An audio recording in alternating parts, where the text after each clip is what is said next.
It's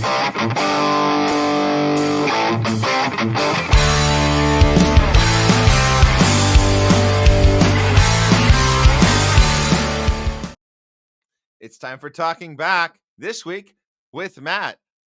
Let's see if I can handle this without our co-pilot Leslie this time. But you guys know I'll figure it out. We'll figure it out together. How about that?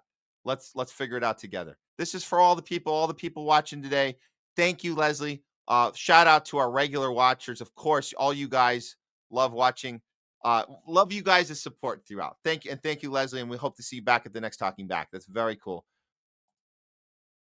This one's good. Rothschilds printed posters with a land without people for a people without land. So that idea goes back to the start of the Zionist project. Thank you for this. The Zionist project. Yes, we love to go back as far as we need to go. I think that you wrote this comment when we had Jay on and we were discussing how they switched out the Bible, the Scofield Bible, and all the different little techniques the Zionists used to change the story, to retroactively change the land, the promised land, to just get Palestine out of the storytelling, and it worked for the most part. They did an excellent job at doing that. Thank you for that comment, and we're going to continue to keep researching and studying and getting fully understanding this Zionist project and what it means. So we're able to articulate this when we engage with people that have no idea what we're even talking about.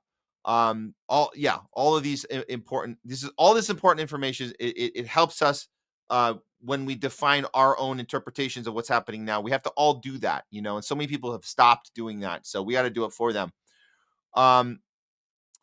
Okay, we have another one. Same guy. Thank you for this one. A Juhan flu is sweeping across the campuses.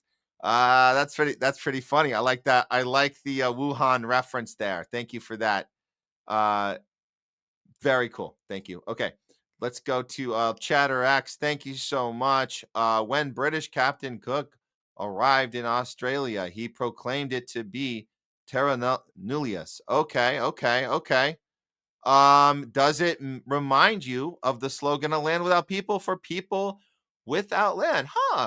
Good reference there. I want to look more at that Australia reference. It's very good. So that's how you get people on board with this. Another manufactured consent. Thank you for that, Chatter X.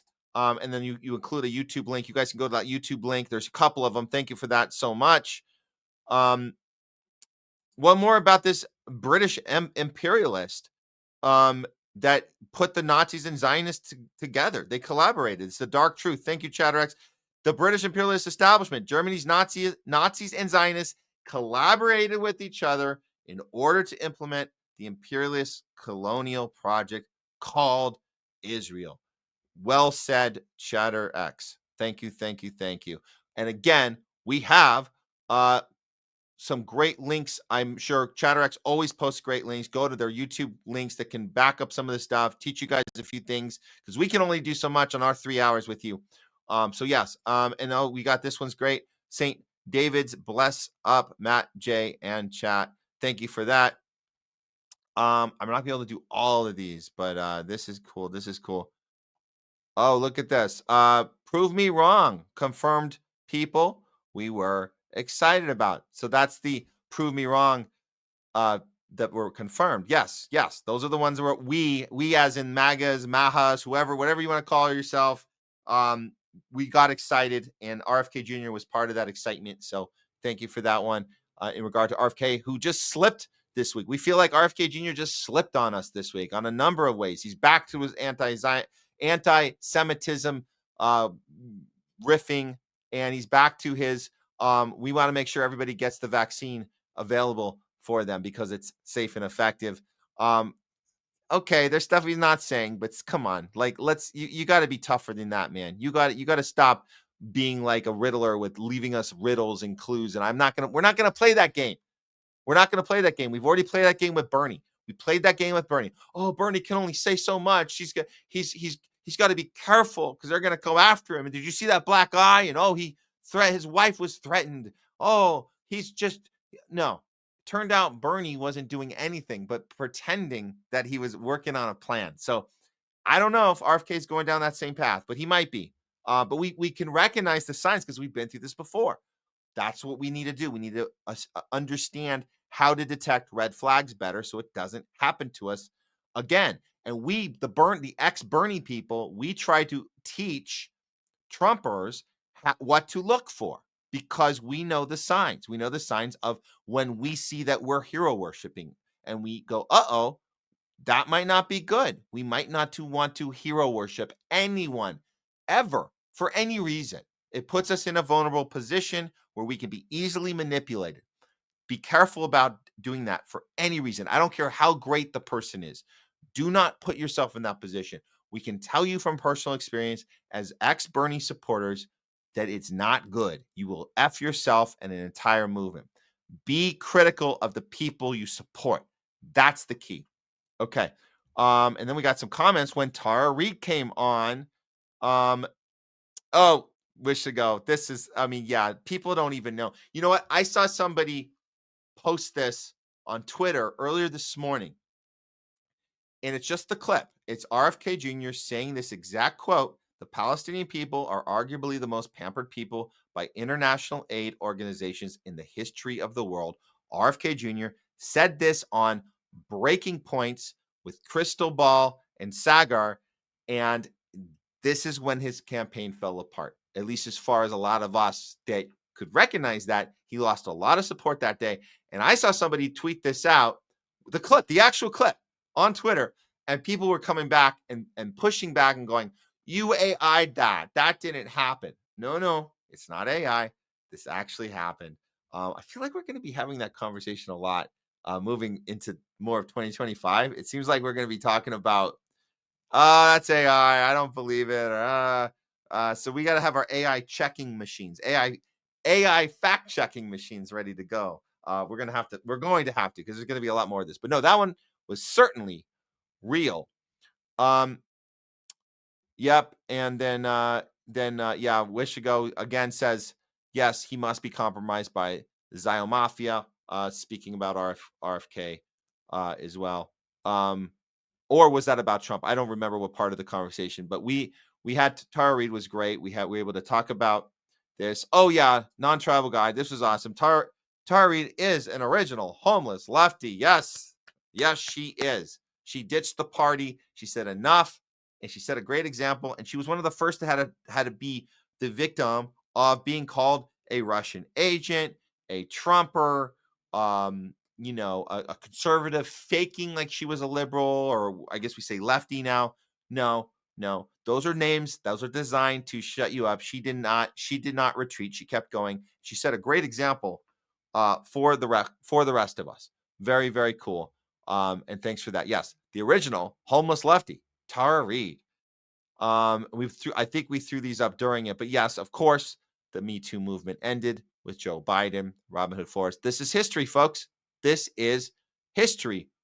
This is history class. The Me Too movement started in 2017. Believe all women was a thing, and then it wasn't. The second that Tara Reid said Joe Biden sexually assaulted me, all of a sudden it was believe women no more when it's not politically convenient. And as non-tribal guy points out, it only has an effect as long as you're not helping Trump get elected. Then we believe all women. Very well said. Thank you, non-tribal guy, for that one. Our group, our Hollywood group, Sherwood Players. Yes, great conversation with Tara. Great job, Matt and team. Thank you for the support here in Hollywood for what's left of the players in the Sherwood Players community that believe in what we're doing. There's a few of them left. We appreciate that. Great projects. It's still a company I am involved with and run, help to run, but we appreciate anybody in LA that was able to hear any of the conversation today. Thank you for that. And this one's funny. Robert De Niro famously said, "Fuck Trump," to a packed house of Hollywood shitlibs cheering him on. That is the extent of his intellect. Thank you for that, Landum, MW, Landum. And then Jungle Jare chimed in. Yes, there are also very intelligent people in Hollywood and elsewhere who are blinded by Trump derangement syndrome. Of course, that's a huge thing, and they're COVIDian. So those are the syndromes that make you into mass formation psychosis. They can't think for themselves, and some other power is at play with a massive divide. We were talking about the divide of the two different realities that are simultaneously living on the same planet. It's fascinating, and watching a video of Trump and JD Vance going after Zelensky, and the fact that we have such polar opposite opinions of what we actually just watched.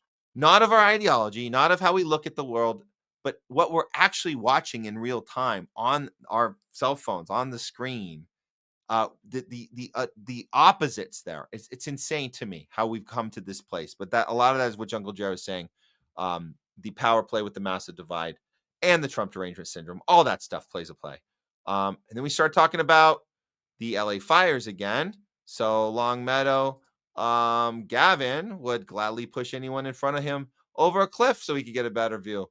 That is awesome. And that is very true. That's why it's funny. It's funny because it's true.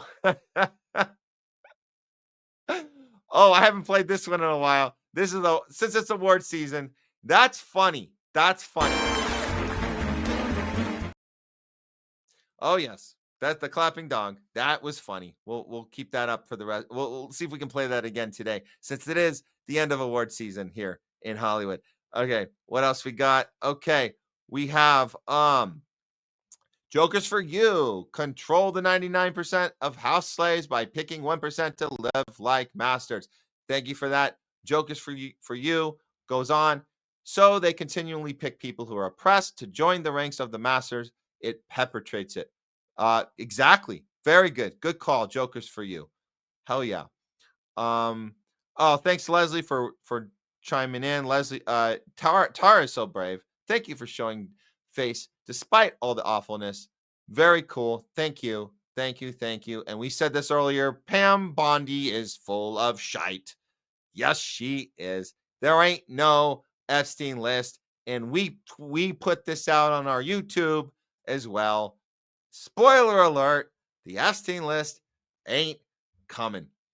And thank you, Jokers. Tara is very brave and courageous to take a stand for humanity. She absolutely is. And I hope she comes back to the U.S., back to D.C., I think, where she was originally based.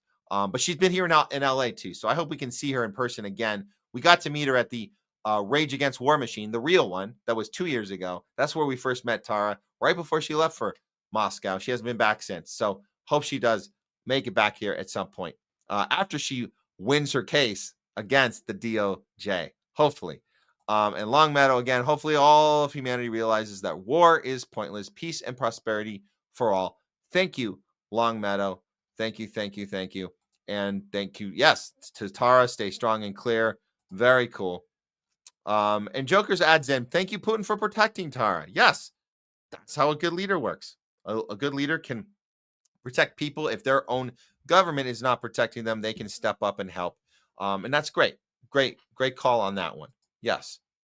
Um, one more for Jokers, and I know Jokers. There's definitely some rumble ramp as well from you, so I really appreciate it. We really appreciate here at the home studio of the Homeless Left. We are continually told by the West how inhumane Putin is, but the reality is the opposite. I see Putin defending what is remaining of humanity, showing the world rulers can still be humane.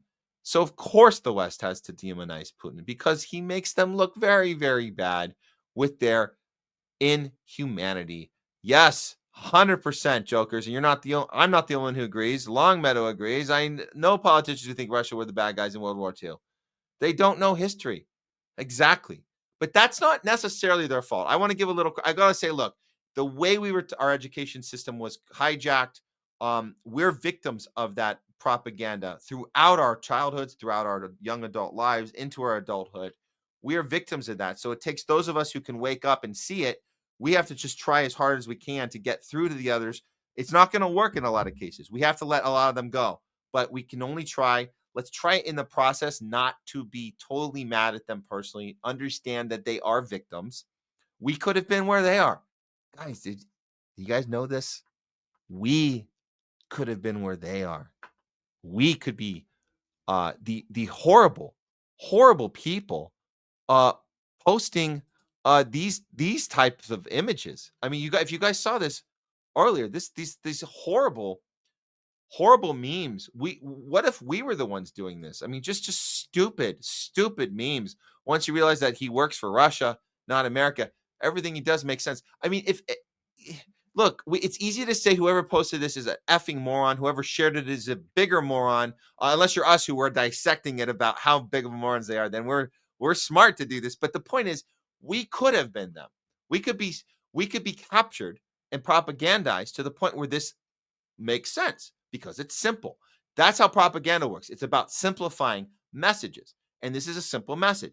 When you and I, guys watching this right now with us, we know how to step outside and go, this doesn't make any effing freaking sense. You can't have a leader of a country that's democratically voted in working for another country. That's called treason. That's a death sentence. That's actually in our constitution. That is a traitor to the country. You are put to death for that. So this garbage doesn't even line up on a elementary level, but we could be the ones doing this. And just one more for good measure. I just want to, because if you guys saw, we had put up one more of these up. That is another simplification of the current situation we're in. And I think that when you post this, and I guys, I just want to imagine for a moment that you or someone really someone really close, you probably did, someone really close to me has put this up, but if you yourself, what would it look like, what would your life look like if you were the one that posted this? Some people only understand a story if it's explained as a picture. So this is okay. So this is a psychology. It's that because you've been fed these simple ideas that you understand from an emotional level, Ukraine good, Russia bad, Europe needs our help, America hero. If you understand those simple, assignments, right? Those are emotional assignments: bad, help, hero, those are simple assignments. If you've been a victim of those simple assignments, then this meme makes sense to you because you don't understand how somebody can have an intellectual idea about Russia, about Ukraine, about the history of NATO and the history and what we did to Ukraine in 2014 to set up the situation for Russia, which is, you can even see in the picture, Ukraine's on the border of Russia. Like, it's like, so we are Russia in our own way. Like, we would never be okay with Canada or Mexico lining up nuclear weapons right on our border. So when we explain that, if you're a victim of this imagery, you don't understand it. And all you know is to name call, shout, yell, belittle, bully. That's all you got. And then a meme like this comes up, and what you're saying to yourself is, "Oh, I'll put this out because the shit that other person said didn't make any sense to me. They're so dumb. Maybe I need to simplify for them. So this is what's going on in my brain." So that's what they're admitting here. They don't know it. They're admitting that this is what's going on in my brain. Can you at least understand that? And I say to you, yes. Whoever posted this, probably here in Hollywood, uh, I say to you this: yes, this makes sense. You are the person who can only understand a story explained as a picture. That's you. That's not us. We're a lot more evolved than that, but that's you. So you understand this and you're just revealing that. And again, I don't think we should be mocking and making fun and being angry at them. I mean, we can have a little fun with it, I suppose. But let's not be angry at them. Let's understand that we could have been the victim of that same propaganda. So yeah, I just want to point that because I wasn't able to do that earlier in the show. And I just think it's important that we keep that perspective. Um, Jokers for You said, yeah, I thought SAG was much better than the Oscars. Yeah, it was, but it's the same old groveling. And the thing with the SAG stuff is, guys, is like, we've been in the street. I'll give I'll give Oscars a little more credit because SAG was just, it didn't have any anti-war speeches at all. And it was inundated with this, we're gonna make it SAG. We've been out of work for however many years in the streets. And Fran Dresser was up to her old shit, her old AOC act of, I'm fighting the big dogs for you guys. I'm doing it. I'm fighting for you, as AI is taking over all our entire our industry. So from an actor's point of view, SAG was not, I don't think, much better. So I disagree with that, but I appreciate your sentiment. I guess you follow up with Conan. had horrible presenter writing. The presenters themselves were like, what the fuck is this? Am I supposed to read? It was so bad. Yeah, that's true. And you say aside from Conan, yeah, he was certainly a step up from Jimmy Kimmel. Jimmy Kimmel has hosted the worst Oscars imaginable. So anything would have been better than that. So yes, I will also take Conan over Jimmy Kimmel. But not the yeah, and I'll take it over SAG as well. I think the SAG awards were not actually that great. And Jokers, you've done a lot more for us. I really, really appreciate it. And then I think this is the Rumble rant. You just wrote it here first. Matt analysis is correct. Thank you. I do appreciate that. I did think about it before we did it. Sometimes we just go, I don't think, I just go with it. But this one I really did put some thought into, the Hollywood segment. Guys, go back and watch the Hollywood segment. It's the Oscar edition. If you're seeing this on replay or live, you can go back and watch it. But I do appreciate that, Jokers. And I do appreciate your Rumble rants, Jokers. Thank you so much for that today. And yes, of course, Leslie, I wish you could have read some of those comments out loud. I'm trying my best. Leslie. Doing it without you, holding down the fort, as they say. Couple more, and then we'll head up to our last section here. Longmeadow, Vanessa Redgrave Oscar speech. Yes, I forgot about that one. Thank you. You guys should look up Vanessa Redgrave. Great speech, punching up. Very hard to do these days, or if at all. I mean, these are very few and far between. So that's your homework assignment, guys. Vanessa Redgrave, Marlon Brando's no-show Oscar speech. Also, Michael Moore, great one to point out. We did used to like that guy. That was 2003, 2004 Oscars. And then let's see, a couple more here. Another wish to go. Russia, CIA, or Azov. Who will be first to take out Zelensky? Now that is a great question. Let me think. Who would be first to take out Zelensky? I don't think Russia's taking him out. I think Russia could have done it a long time ago. CIA connected with the Mossad. No, I think they like the distraction. The CIA and Mossad, they love the distraction of the Russia being yeah, they love the distraction. So they can get it. We can go get more territory in Syria. Azov, that's my guess. Azov will be the first. I'm not saying Russia and CIA can't do it, but my guess, my personal guess, if I were a betting man, the Azov battalion will be the one to take out Zelensky if he doesn't just ditch out and just exile himself on his own, which might be the most likely scenario. He might get away with that. But if someone takes him out, I'm guessing Azov. Let's see who wins this one. I don't know. I don't know if anyone else has tried a guess on that. Okay. Couple more. Oh, thank you for this. Thank you for this. Search YouTube or Spotify. Oh, No Land is a song. It's from 2017. Thank you for that. We'll check it out. Thank you for that, Jokers, for you. One of your favorite songs. Oh, good to know. Really appreciate that. We'll check it out later. For sure. Let's see. Anything else we'll throw up here? Oh, this is good. Indoctrination. And Trump does work for Miriam and her friends. And it's funny, right when Miriam Adelson came on the Trump campaign, right after the first assassination attempt, as soon as that happened, he never talked about the assassination attempt anymore. Any indication about it? There was definitely an assertion from him, and anyone who's talked about it, which is not much at all, but when it's come up, there's an indication, an assertion that Iran might be responsible for that assassination attempt. Interesting. Iran? Really?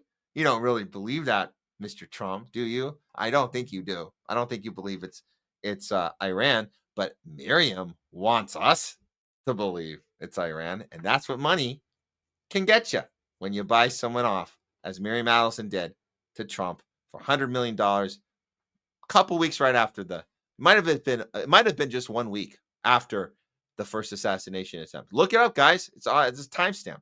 It's timestamped. And yeah, Jokers. It's not President Musk. It's President Adelson. Thank you for that. Really love this stuff, guys. You guys are awesome. Um, uh, yeah, no, we know you didn't mean to defend SAG, Jokers. We know you didn't mean it. Sometimes I can't agree with you on everything. Guys, come on. We got to have some dissent. This is why we love Craig Pasta coming on, because he puts up a fight sometimes. You guys see it. We'll have a little argument, a little friendly debate, which we need. Keeps us healthy, keeps the blood flowing. Can't agree on everything. Sometimes devil's advocate's fun to play, but let's keep our options open. Let's not be so quick to determine something. Let's keep open, because we can always change our mind. It's very cool to be able to do that. It humbles us when we can change our mind, get new information. It might change your mind about something you previously thought was true, is no longer true, and yada, yada, yada. Okay, that is all the time we have for Talking Back with Matt.